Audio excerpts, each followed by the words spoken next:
Hello students, आपका स्वागत है अड्डा 24/7 के UG entrance exam YouTube channel के ऊपर। तो भाई, जिस चीज का हम लोग इतने टाइम से वेट कर रहे थे वो वेट हमारा अब ओवर हो गया। और वेट क्या था कि सर हम लोग CUET 2022 के जो नोटिफिकेशन है उसकी वेट कर रहे थे। उस नोटिफिकेशन को आउट आज कर दिया गया है। और इसी नोटिफिकेशन के अंदर जो सबसे बड़ी और स्टूडेंट्स के लिए चैलेंजिंग प्रॉब्लम आ रही है वो ये है कि डोमेन स्पेसिफिक के अंदर कि इसके अंदर बोला गया है कि सर हमारा जो 12th क्लास का NCERT सिलेबस है वो हमारा आएगा। तो सबसे बड़ी स्टूडेंट्स के सामने प्रॉब्लम ये आ रही है कि सर हमें 12th क्लास का ही पढ़ना है या 11th और 12th दोनों का पढ़ना है। तो बेटा उसी को दूर करने के लिए मैं आप लोगों के सामने आ चुका हूं और इसी के अंदर हम लोग बात करने वाले हैं आज। तो सबसे पहले देखिए, मैं बात करता हूं डोमेन स्पेसिफिक की कि डोमेन स्पेसिफिक है। इसका मतलब क्या हुआ कि सर हम लोग जिस भी डोमेन के हैं उसके लिए हमें पेपर देना पड़ेगा। जैसे अगर मैं बात करूं बेटा फिजिक्स की, तो क्लास 12th की अगर हम लोग बात करें तो फिजिक्स के अंदर हमारे जो टॉपिक्स है 11th से भी कनेक्टेड है। यानी कि अगर हम लोगों को 11th की नॉलेज है देन हम लोग जो 12th है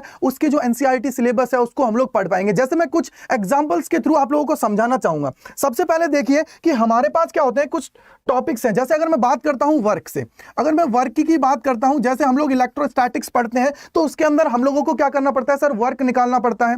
या फिर हम लोग बोल सकते हैं कि सर कुछ भी अगर मेरे को वैल्यूज निकालनी है या मुझे इंटीग्रेशन करना है तो उसके लिए हमें क्या होता है, थोड़ा एफर्ट्स की बात करते हैं। क्या करते हैं, थोड़ी चीजों की बात करते हैं। जैसे अगर मैं बात करूं सर मुझे फ्लक्स निकालना है, छोटे से हिस्से के लिए अगर मुझे फ्लक्स निकालना है तो कैसे काम करना पड़ेगा, और बड़े हिस्से के लिए निकालना है तो कैसे करना पड़ेगा, और कंप्लीट मुझे इंटीग्रेशन उसका लेना पड़ेगा। यानी कि जो बेसिक्स है मेरे इंटीग्रेशन डिफरेंशिएशन के वो मुझे पता होना चाहिए। आगे अगर हम लोग बात करें तो देखिए इलेक्ट्रोमैग्नेटिक वेव्स है, वो चैप्टर आप लोगों के काम आने वाला है। यानी कि सर इसके अंदर क्या है, इलेक्ट्रोमैग्नेटिक वेव्स।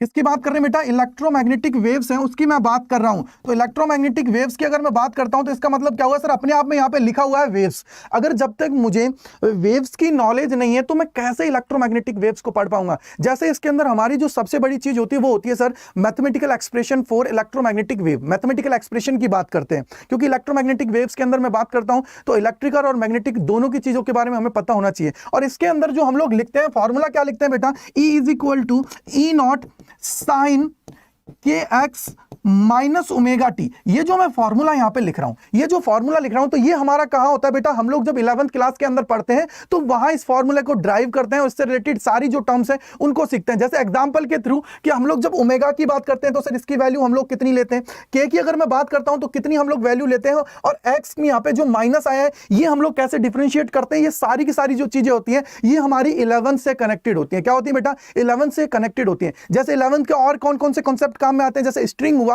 ये भी आप लोगों के काम का है। यानी कि मैं ये सिर्फ स्पेसिफाई नहीं कर सकता कि सर यहां पे बोल दिया गया है कि 12th का NCERT सिलेबस आएगा। क्या होगा बेटा, NCERT सिलेबस यहां पे आने वाला है, ये इन्होंने बोल दिया है। CUET की अगर मैं बात करूं तो इसके अंदर ये चीज बोल दी गई है। बट आप लोगों को सबसे बड़ी चीज है कि सर इसके लिए 11th को भी पढ़ना पड़ेगा। जैसे आप लोग इलेक्ट्रोस्टैटिक पढ़ते हो उसके अंदर सर हम लोग देखते हैं कि वेक्टर काम आता है, और उसके अलावा कहीं कहीं आप लोगों से पूछ लिया जाता है कि फ्लक्स है वेक्टर क्वांटिटी है या स्केलर क्वांटिटी है, तो आप लोग कैसे डिफाइन करोगे। उसके लिए आप लोगों को पता होना चाहिए बेटा वेक्टर के बारे में। पहले वेक्टर के बारे में पता होना चाहिए कि सर वेक्टर क्या होता है, कितने टाइप्स का होता है। स्केलर अगर मेरा है तो उस केस में मैं कैसे बोलूंगा, और इसके अलावा अगर मैं स्केलर की बात किया और उसके बाद में सेकंड हम लोग बोलते हैं कि सर अगर ये वेक्टर क्वांटिटी है तो कैसे है। चीजें हमें पहले से पता होना चाहिए। अगर वेक्टर की बात करिए स्केलर है तो कैसे है, या कुछ और चीज अगर हमसे पूछ लिया जाता है मल्टीप्लिकेशन करना है तो हम लोग कैसे करते हैं। जैसे अगर मान लीजिए कहीं भी अगर मेरे पास कोई भी अगर मेरे पास वैल्यू है, वेक्टर है तो कैसे, स्केलर है तो कैसे,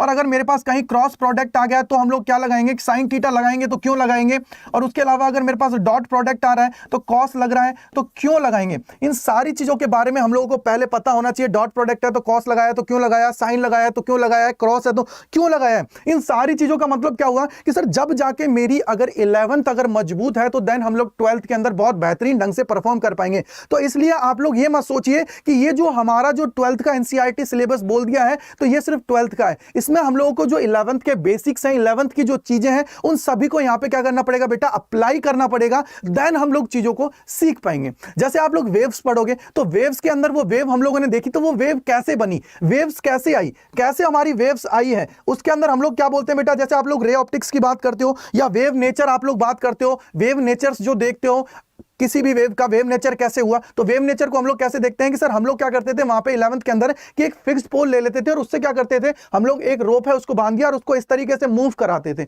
मूव कराने पे क्या होता था कि पार्टिकल जो होता है वो क्या करता है बेटा, अपनी जो मीन पोजीशन होती है उस मीन पोजीशन से ऊपर नीचे होता है। यहां पे एक्स में जाएगा, माइनस में एक्स में जाएगा, यानी कि जो उसकी मीन पोजीशन होती है उससे ऊपर नीचे जाता है। देन हम लोगों को क्या मिलता है सर, उसकी वजह से हम लोग देखते हैं कि वेव कैसे कनेक्टेड होती है। तो ये सारी चीजें क्या है बेटा, अपने आप में वहां पे 11 से कनेक्टेड है।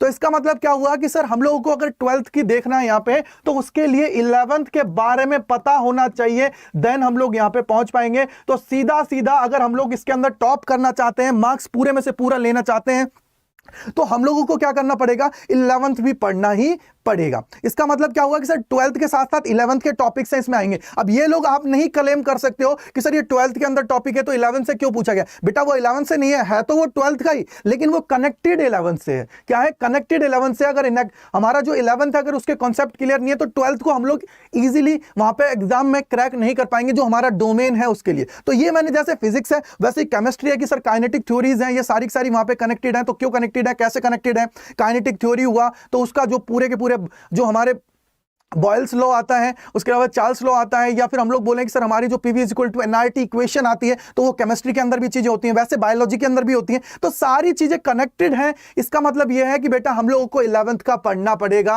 12th के साथ। तो हर बार की बात है कि अड्डा 24/7 है वो आप लोगों के लिए हर चीज में आगे रहता है। तो उसी तरीके से ये जो डोमेन स्पेसिफिक है इसमें आप लोगों को पूरे में से पूरे मार्क्स दिलाने के लिए और आप लोगों को बहुत बेहतरीन परफॉर्म कराने के लिए अड्डा 24/7 ने अपनी जो ऐप है उसके ऊपर कोर्स ले आया है। आप लोग जाइए, ऐप को डाउनलोड कीजिए और उसके अंदर जो CUET है उसके लिए पूरा का पूरा सेक्शन बना हुआ है, वहां से आप लोग अपना जो कोर्स है उसको परचेस कर सकते हैं। और उसके अलावा जो लिंक है वो डिस्क्रिप्शन बॉक्स में दिया गया है, उसके थ्रू आप लोग ज्वाइन करिए और वहां से आप लोग ऐप को डाउनलोड कर पाओगे, क्योंकि प्ले स्टोर का डायरेक्ट वहां पे लिंक अवेलेबल है। तो वहां से जाइए, डाउनलोड कीजिए और उस कोर्स को अवील कर लीजिए, जिससे क्या है कि आप लोगों के लिए जो चीजें हैं वो बहुत आसान हो जाए। और जब सब लोग सोच रहे हैं कि सर डोमेन के बारे में, उससे पहले आप लोग अपनी जो प्रिपरेशन उसको बेहतरीन ढंग से कर पाएंगे। तो इसी प्रकार की जो भी अपडेट्स होती है वो हम लोग आप लोगों के सामने लेके आते रहते हैं। तो जुड़े रहिए अड्डा 24/7 के UG entrance exam YouTube channel के ऊपर। Thank you so much.